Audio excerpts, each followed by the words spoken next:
what's up? Alright, so this video is about solving a quadratic equation by completing the square. So I'm gonna give an example here, alright? So let's say that I had an equation that was like x squared plus 10x minus 7 equals 0.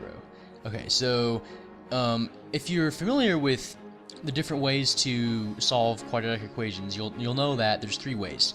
You can either try to factor it, you can complete the square, or you can use the quadratic equation. So the first thing you want to do is always factoring, because it's usually the easiest. But taking a look at this, you can see that you really are not going to be able to factor this this equation, because I can't think of any factors of 7 that add to make 10, right? So what that means is I'm going to have to use completing the square.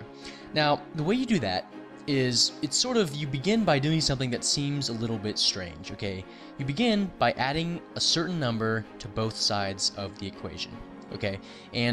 But the number you're going to add is a very particular number, and it's going to be a certain number that's going to do something kind of nice, and it's going to allow you to simplify this equation and be able to solve it. So I'm gonna rewrite this equation, okay? X squared plus 10x minus 7. I'm going to leave a little space here, okay? I'm going to say equals 0. Okay, I just rewrote this, but I left a space because I'm going to add something. Turns out, just go with me here, okay? I'm going to take half, oh, I forgot to put an x. I'm going to take half of this middle coefficient, okay? I'm going to take half of 10, I'm going to square it, and then I'm going to add it to both sides. So I'm going to say it one more time. The first step in completing the square is taking half of the middle coefficient, dividing it by 2, squaring it, and then adding it to both sides. So half of 10 is 5.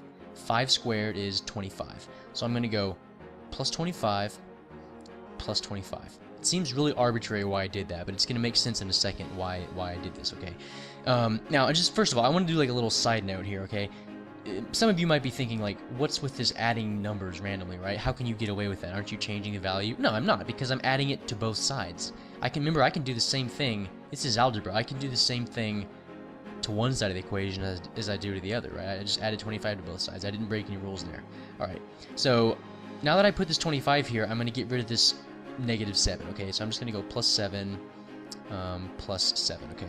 This is going to go away, so I'm going to rewrite this equation. I have x squared plus 10x plus 25 equals 0 plus 25 plus 7 equals 32.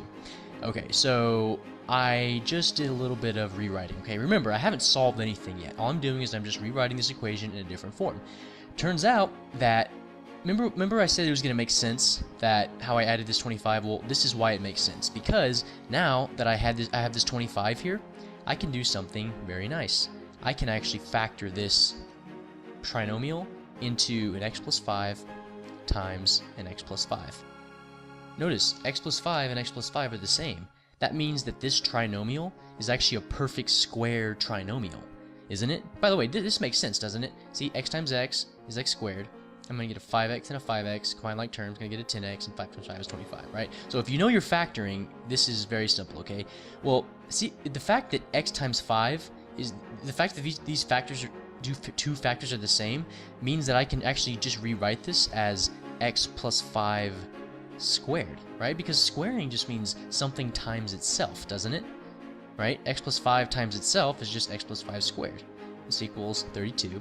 Okay, I'm going to slide down a little bit. Check this out. So what was the whole point of going through this process, right? Well, the point of being able to rewrite this equation like this means that I can actually now take the square root of both sides and actually maybe get somewhere, okay? So watch this. Now that I have this whole equation rewritten in the form of x plus 5 squared equals 32, if I take the square root of both sides of the equation, I can do this. This is algebra, right? Same thing to one side as I do to the other. The square root and the squared kind of cancel out, okay? And then I just have the square root of 32. So I'm going to say that x plus 5 equals plus or minus the square root of 32. So see how I got this x plus 5? See how the squared and the square root canceled each other? And so I just have an x plus 5, right? Just taking the square root of something that's squared just leaves that thing, right? And by the way, what's with this plus or minus, okay? Well, it turns out that when you take the square root of something like this, you actually have to say plus or minus, and that has to do with the fact that a positive times a positive is a positive, and a negative times a negative is also a positive. So you just have to remember, whenever you do this square rooting, you actually have to say plus or minus. And that makes sense, actually, because remember how a quadratic equation actually has two solutions? One of our solutions is going to be having to do with this positive 32, or positive root 32, and then one of them is going to be this negative root 32. So, but you have to remember that, okay? Because if you only get the problem half right if you don't do that. So, check it out. Now, it's very simple to solve for x, right? So, x is just